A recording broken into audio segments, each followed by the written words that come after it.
Hello friends, कैसे हैं आप? कैसे आपकी पढ़ाई चल रही है? उम्मीद है कि आप अच्छे होंगे, स्वस्थ होंगे, आपकी पढ़ाई भी अच्छी चल रही होगी। कल मैंने आपको 12th क्लास की पॉलिटिकल साइंस के बुक का तीसरा चैप्टर नियोजित विकास की रणनीति पढ़ाया था। उम्मीद है कि वो वीडियो आपको पसंद आई होगी। कुछ बच्चों को मैंने देखा है कि वो स्किप कर देते हैं वीडियो, ज्यादा पूरा पार्ट नहीं देखते हैं। अगर आप ऐसे स्किप कर करके पढ़ेंगे तो आपको उसका पूर्ण लाभ नहीं मिल पाएगा, तो इसलिए आप इस वीडियो को जरूर पूरा देखिएगा। अब हमारा हमारा नेक्स्ट टॉपिक था, वो था शुरुआती कदम। पंचवर्षीय योजना क्या थी? अब मैंने आपको प्रीवियस वीडियो में बताया था कि पंचवर्षीय योजना के बारे में, कि भारत में पंचवर्षीय योजना की शुरुआत कौन करता है? योजना एक द्वारा की जाती है। तो जो पहली पंचवर्षीय योजना शुरू की जाती है वो 1951 में शुरू की जाती है। उसके माध्यम से इसका क्रम हर 5 वर्ष पे चलता रहता है। भारत की जो लास्ट 12वीं पंचवर्षीय योजना थी, जब 2015 में नीति आयोग बन गया, तो उसके बाद इन पंचवर्षीय योजना को भी समाप्त कर दिया गया। पंचवर्षीय योजना के का शुरुआत की गई। और क्या था? बजट को दो हिस्सों में बांटना।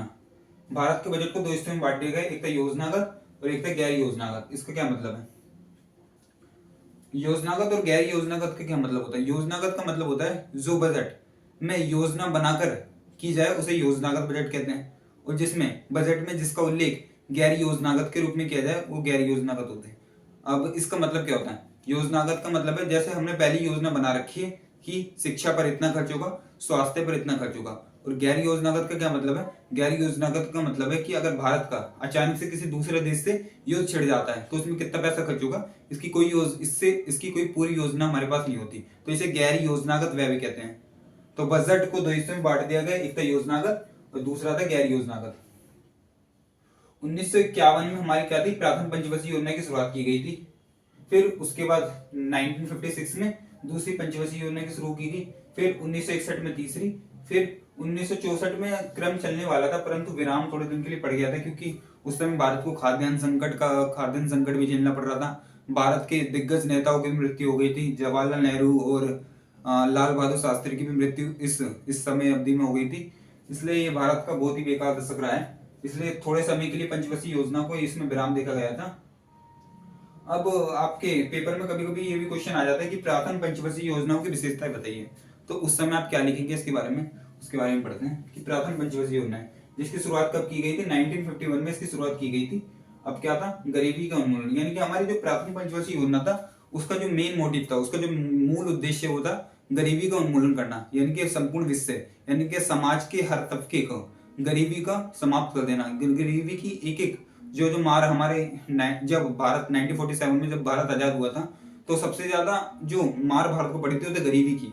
यानी कि भारत में एक वर्ग काफी पिछड़ चुका था, जो किसके कारण था? उसको अच्छा शिक्षा नहीं मिली थी, उसको अच्छा स्वास्थ्य सुविधा नहीं मिल पा रही थी, और उसके पास एक ऐसा कौशल नहीं था, यानी कि वह स्वयं को मानव पूंजी के रूप में डेवलप नहीं कर पा रहा था, क्योंकि उसके पास इतने संसाधन ही नहीं थे, उसके पास इतने रिसोर्स ही नहीं थे। इसलिए जो हमारी प्राथमिक पंचवर्षीय योजना था उसका मूल उद्देश्य यही था कि भारत को एक एक सशक्त देश के रूप में बढ़ावा देना। अब क्या था? गरीबी का उन्मूलन को बढ़ावा दिया गया। इसके लिए विभिन्न कार्यक्रम का शुरू किए गए। और क्या था? इसके विशेषक थे, प्राथमिक पंचवर्षीय योजना के विशेषक कौन थे? ए एन राज। एक नंबर के क्वेश्चन के लिए आप इसे जरूर याद रखिएगा, ए एन राज थे। और अगले 2 दशक तक इन्होंने भारत की योजनाओं का क्रियान्वयन किया था। मंद गति से विकास। इन्होंने कहा था कि अगले 2 दशक तक भारत को मंद गति से विकास करना चाहिए। यानी कि कृषि में विकास करना है तो वो भी मंद गति से, उद्योग में विकास करना है वो भी मंद गति से। प्राथमिक पंचवर्षीय योजना का मुख्य जोर मुख्यतः किस पर रहा था? कृषि पर ही रहा था। द्वितीय का किस पर रहा था? औद्योगिकरण पर, उद्योग को बढ़ावा देने पर रहा था। परंतु पहले का किस पर रहा था? कृषि पर रहा था। इसलिए ए एन राज जो विशेषज्ञ थे उन्होंने कहा था कि अगले 2 दशक तक भारत को मंद गति से विकास करना चाहिए। कृषि प्लस बांध और सिंचाई में निवेश। प्राथमिक जो पंचवर्षीय योजना थी उसमें सिंचाई, कृषि और बांध में निवेश को बढ़ावा दिया गया था। इसी इसी योजना अवधि में भाखड़ा नागल परियोजना की शुरुआत की गई थी। ठीक है।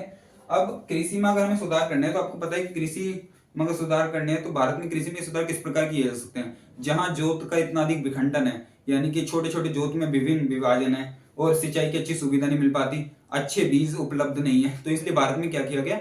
भूमि सुधार का प्रारंभ किया गया था। भूमि सुधार का क्या मतलब है? भूमि सुधार का मतलब है विभिन्न संस्थागत व गैर संस्थागत उपायों के माध्यम से भूमि को कृषि योग्य बनाना। कृषि योग्य कैसे बनाई जा सकती है? यानी कि HYV बीज, हाई यील्डिंग वैरायटी बीज उपलब्ध कराकर कृषि को उच्च गुणवत्ता के बीज उपलब्ध कराकर कृषि में क्या करना, उत्पादन को बढ़ावा देना। उत्पादकता कैसे बढ़ाएंगे? अब उत्पादकता बढ़ानी है तो हमें टेक्नोलॉजी को बढ़ावा देना पड़ेगा। उच्च यानी कि ट्रैक्टर, थ्रेसर, ऐसी मशीनों को अपनी कृषि में बढ़ावा देना, तभी भारत में क्या हो सकता है, कृषि का विकास हो सकता है। तो इसके लिए संस्थागत व गैर संस्थागत दोनों उपायों को अपनाया गया।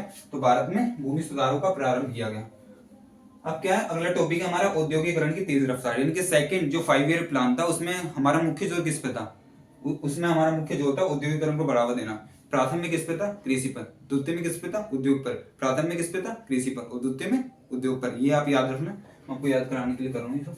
भारी उद्योगों के विकास को बढ़ावा, यानी कि इसमें क्या किया गया था? भारी उद्योग। अब भारी उद्योग किसे कहते हैं? भारी उद्योग का मतलब है जो आधारभूत संसाधन की मांग करता है, जो एक भारी कच्चे माल की मांग करता है, यह है लौह इस्पात उद्योग। लौह इस्पात उद्योग सभी उद्योगों का एक आधार तैयार करता है, यानी कि वो मशीन उपलब्ध करवाता है सभी उद्योगों को, इसलिए इसे आधारभूत उद्योग कहते हैं। तो भारी उद्योगों को बढ़ावा दिया, यानी कि लौह इस्पात उद्योग को बढ़ावा देने पर इस योजना का मुख्य उद्देश्य था। तो इस योजना के जो योजनाकार थे वो थे पीसी महालनोबिस मॉडल, यानी कि इसके जो अर्थशास्त्री थे, ये योजनाकार थे, वो कौन थे? पीसी महालनोबिस, यानी कि इसी के नाम पर इनका नाम, इस मॉडल का नाम भी पड़ गया। यानी कि प्रथम यानी कि द्वितीय पंचवर्षीय योजना को किस नाम से जाना जाता है? पीसी महालनोबिस मॉडल के नाम से भी जाना जाता है।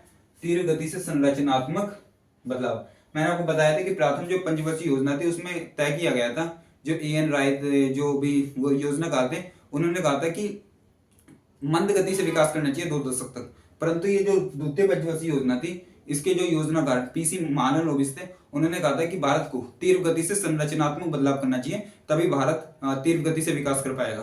तो इसमें इसलिए तीव्र गति से संरचनात्मक बदलाव को बढ़ावा दिया गया था। देशी उद्योगों का संरक्षण, इसका क्या मतलब है? भारत जब स्वतंत्र हुआ था तो उसने क्या किया था कि उद्योगों को संरक्षण देने की नीति अपनाई थी, क्योंकि भारत का मानना था कि प्रारंभ से भारत ये रहा था कि इसने संरक्षणवाद को बढ़ावा दिया था। संरक्षणवाद का क्या मतलब है? संरक्षणवाद का मतलब है कि अपने देशी उद्योगों को संरक्षण प्रदान करके उनके अधिकतर प्रोडक्शन को बढ़ावा देना, उससे रोजगार को बढ़ावा देना। क्योंकि भारत का मानना था कि अगर वो देशी उद्योगों को संरक्षण नहीं देगा और विदेशी उद्योगों को भारत में आने देगा जो पहले से टेक्नोलॉजी में भारत से उन्नत है, तो इससे क्या होगा कि भारत के जो देशी उद्योग है वो ठप पड़ जाएंगे और वो पूर्णतः बंद हो जाएंगे। इसलिए भारत ने क्या किया? आयात प्रतिस्थापन की नीति अपनाई। अब आयात प्रतिस्थापन का क्या मतलब होता है? आयात प्रतिस्थापन का मतलब है कि भारत जो चीजें विदेशों से आयात करता था उस पर क्या लगा दिया? भारत ने शुल्क लगा दिया, जिसके कारण क्या हुआ? वो आयात जो भारत में जो वस्तु हो रही है वो क्या होगी? महंगी होगी, जिसके कारण वो भारतीय वस्तु है उससे आसानी से प्रतिस्पर्धा कर पा रही थी, और प्रतिस्पर्धा कर पाने के कारण की भारतीय वस्तु अधिक बिकने लगी। परंतु क्या ये नीति लॉन्ग टाइम तक सफल हो सकती है? ऐसा कभी नहीं हो सकता, क्योंकि अगर एक देश इतने अधिक संरक्षणवाद को बढ़ावा देगा, आयात पर इतना अधिक शुल्क लगाएगा, इतना अधिक आयात शुल्क लगाएगा और विभिन्न प्रशुल्क लगाएगा, जिससे क्या होगा? दूसरा देश भी, अगर हम अपने देश में प्रोडक्शन कर रहे हैं, अगर हम किसी चीज का अपने देश में प्रोडक्शन कर रहे हैं और उसे अपने किसी दूसरे देश में निर्यात कर रहे हैं, तो क्या होगा? क्या वो देश नई प्रशुल्क लगाएगा? उसका भी तो यही उद्देश्य होगा कि वो अपने अपने माल को ही बेचे। परंतु जब वो एक उद्योग को बढ़ावा देगा तो उससे क्या होगा? उससे केवल सिर्फ अपने संरक्षणवाद को ही बढ़ावा मिलता है, इससे दूसरे देश को हानि होती है। इसलिए कोई भी देश ऐसा नहीं चाहेगा कि केवल उसके जो उद्योगपति है उनको हानि हो। इसलिए भारत ने ये नीति को अपनाया था, आयात पर शुल्क लगाया था, पर इसका लॉन्ग टाइम में भारत को क्या हुआ था? नुकसान हुआ था। उसके बाद भारत ने क्या किया? 1991 में इसलिए भारत को आर्थिक उदारीकरण की नीति अपनानी पड़ी थी, क्योंकि भारत के पास इतने आयात बिल इतने कम हो गए थे कि वो 7 दिन का आयात करने के लिए भी भारत के पास विदेशी पूंजी नहीं बची थी, क्योंकि भारत ने इतने अधिक शुल्क लगा दिए थे, जिसके कारण और दूसरे देशों में भारत की वस्तुएं निर्यात नहीं हो पा रही थी, एक्सपोर्ट नहीं हो पा रही थी, जिसके कारण भारत में विदेशी मुद्रा के भंडार हो ही नहीं पा रहे थे। तो 1991 में भारत ने कुछ सुधार किए थे, उसके बाद थोड़ी उन्नति हुई थी इसमें। निजी व सार्वजनिक क्षेत्र को बढ़ावा, इसमें क्या हुआ? निजी व सार्वजनिक क्षेत्र को बढ़ावा मिला, निजी व सार्वजनिक क्षेत्र दोनों को बढ़ावा मिला आयात पर शुल्क लगाने से, ठीक है। और क्या? बचत व निवेश को बढ़ावा। प्रथम पंचवर्षीय योजना में बचत और निवेश थोड़ा कम था, परंतु द्वितीय में बचत व निवेश दोनों को बढ़ावा दिया गया। इसके बाद क्या था? बिजली, रेलवे, इस्पात, मशीनरी, संचार जैसे उद्योगों को सार्वजनिक क्षेत्र में विकसित किया जा सकता था। यानी कि ये ऐसे उद्योग हैं जिन्हें केवल सार्वजनिक क्षेत्र में ही विकसित किया जा सकता था, इन्हें केवल निजी क्षेत्र को बढ़ावा देने के लिए रोक थी इन पर, यानी कि निजी क्षेत्र इन क्षेत्रों में उत्पादन नहीं कर सकता था, इन क्षेत्रों में उत्पादन करने की जिम्मेदारी केवल सार्वजनिक क्षेत्र को दी रखी थी। यानी कि भारत ने बहुत सारे प्रतिबंध लगा रखे थे, जिसके कारण काफी ज्यादा उद्योगों को स्थापित करने में प्रॉब्लम होती थी। ठीक है, तो उद्योगों को सार्वजनिक क्षेत्र में विकसित किया जा सकता था। ओके, प्रौद्योगिकी का स्तर निम्न, यानी कि भारत में प्रौद्योगिकी का स्तर निम्न था बहुत। और जैसे ही भारत ने आयात प्रतिस्थापन की नीति अपनाई तो दूसरे देशों से अच्छी मात्रा में निर्यात भी नहीं कर पा रहा था, दूसरे देशों से अच्छी मात्रा में आयात भी नहीं कर पा रहा था। क्या? मशीन, बड़ी बड़ी मशीनें जो उसकी जरूरत थी वर्तमान में, इसलिए क्या हुआ, भारत को बहुत ज्यादा हानि हो रही थी, कृषि में भी और उद्योग दोनों में। अब क्या था? खाद्यान्न संकट। अब एक लॉन्ग टाइम के बाद क्या हुआ कि भारत जब इतनी बड़ी मात्रा में आयात प्रतिस्थापन की नीति अपना रहा है तो 1991 में भारत को बहुत ज्यादा खाद्यान्न संकट का सामना करना पड़ा। भारत के आयात बिल बहुत ज्यादा हो गए, विदेशी मुद्रा भंडार बहुत कम हो गया, जिसके कारण वो विदेशों से खाद्यान्न की आपूर्ति नहीं कर पा रहा था। एक टाइम पीरियड के बाद क्या हुआ, भारत में इसकी कमी पड़ गई, जिसके कारण भारत को IMF वर्ल्ड बैंक से क्या लेना पड़ा, मुद्रा को उधार लेना पड़ा, जो किसके किसके एवज में था, वो अमेरिका के एवज में था। तो उम्मीद है कि आपको वीडियो पसंद आई होगी। आज ये चैप्टर खत्म हो गया। अगर आपको वीडियो पसंद आई तो वीडियो को लाइक और चैनल को सब्सक्राइब जरूर करें। Thank you.